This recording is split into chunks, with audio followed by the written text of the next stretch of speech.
घोणस मोठा चांगला.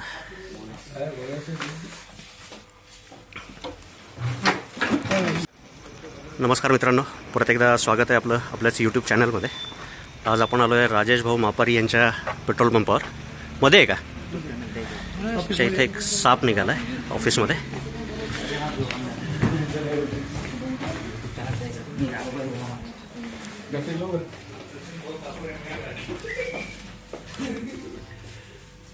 घोणस मोठा चांगला.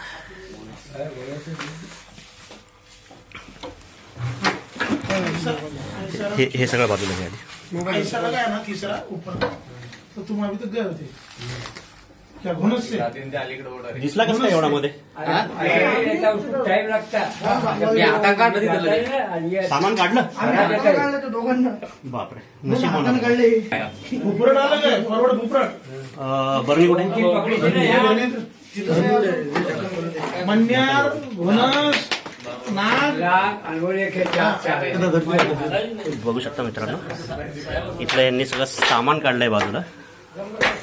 नशीब ह्या सापाने काही केलं नाही. विषारी असलेला घोणस साप. करूयात रेस्क्यू. ह्याला थोडं असं सरळ करतील का? थोडं 4-5 लोक थोडे कमी बाहेर थांबा. बस का घे थोडा. बस बस बस बस बस बस बस.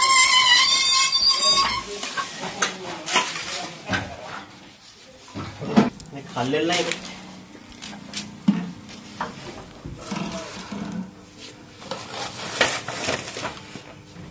खोका घे संपून घे.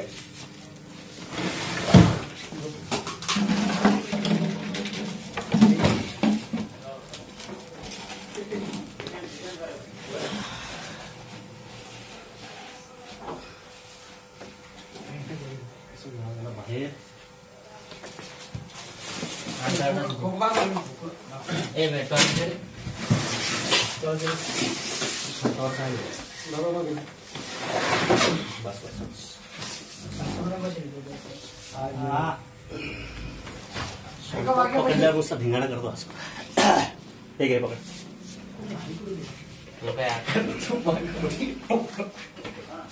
प्रयत्न करूया हात ना लावता रेस्क्यू करायला.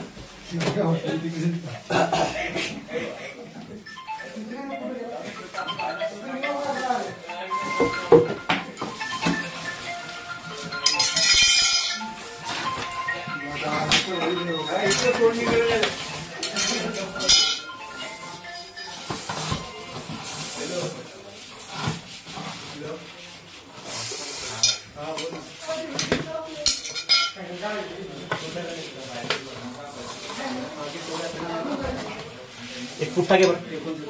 पुट्टा घे.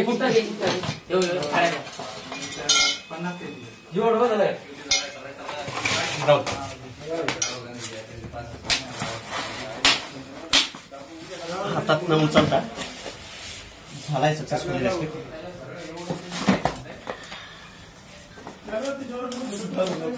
दिसला कोणाला सगळ्यात पहिले? मी. काय नाव? उमेश. हे आहेत उमेश. काय करतो सांग जरा. मी भयानं अलिबाग सांगतो आम्हाला. अलिबाग टेबल मध्ये बर. मी ते हातानं ते वरचं सामान काढू लागलो. अचानक साप दिसला. हा, आता ह्याच्या पुढे काळजी घ्यायची. एक तर पसारा ठेवायचा नाही. पसारा राहिला की ह्याच्यामध्ये येऊन बसतं मध्ये. इकडून बाहेरून मोकळी जागा घ्यायला.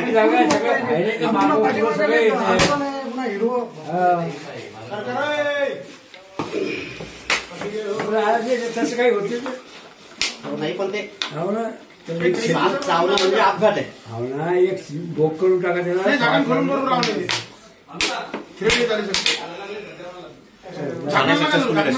लवकरच याला याच्या नैसर्गिक अधिवासामध्ये जंगलात सोडून देण्यात येईल. आता मी म्हणल्यासारखं पसारा ठेवायचा नाही.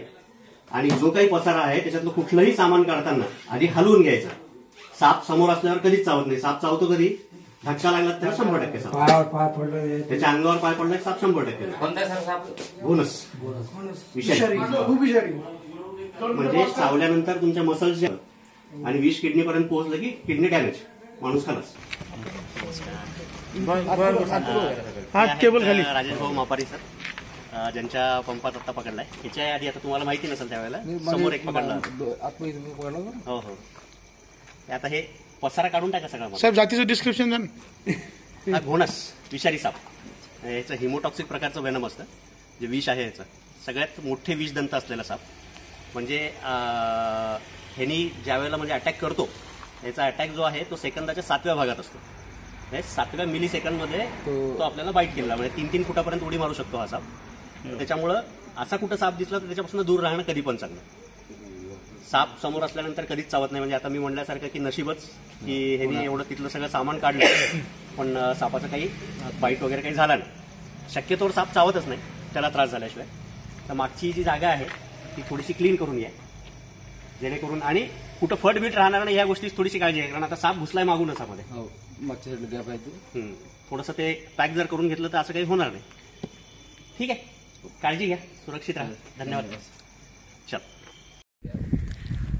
हाय मित्रांनो, घोणस जो काल रात्री आपण राजू भाऊ मापारी यांच्या पेट्रोल पंपाच्या ऑफिसमधनं रेस्क्यू केला होता. मराठी नाव घोणस, इंग्लिश नाव रसल्स वायपर आणि स्थानिक भाषेमध्ये परड म्हणतात या सापाला. बरेचसे लोक चूक करतात, अजगर किंवा अजगराचं पिल्लं समजतात या सापाला. पण अजगराच्या अंगावरचे जे पॅटर्न आहेत ते खूप वेगळे असतात. हा असतो पूर्ण शेवाळी रंगाचा आणि अंगावर काळे मोठाले धब्बे असतात. 3 लाईन असतात धब्ब्यांच्या, एक पाठीवर असते आणि 2 पोटाच्या साईडनी. डोकं मोठं त्रिकोणी ही ह्या सापाची ओळख. चिडल्यानंतर कुकरच्या शिट्टीसारखा जोरात आवाज करणारा. हिमोटॉक्सिक प्रकारचं वेनम असतं या सापाचं.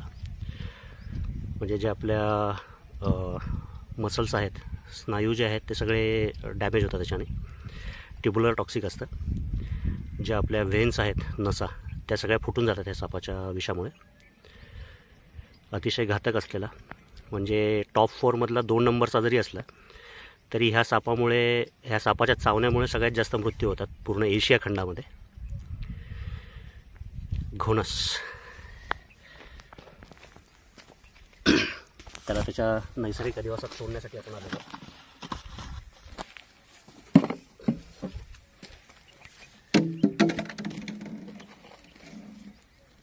फोकस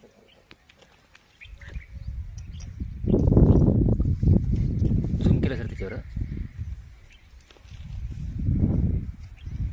अतिशय सुस्त दिसणारा साप, तरीसुद्धा जवळपास एक 3-1 फुटापर्यंत उडी मारून हा साप बाईट करू शकतो.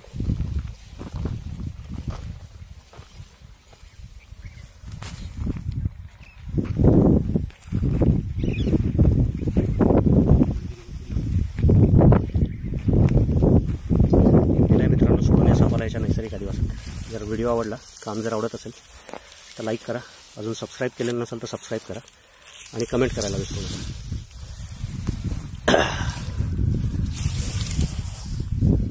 जोरात आवाज करत निघून गेलाय.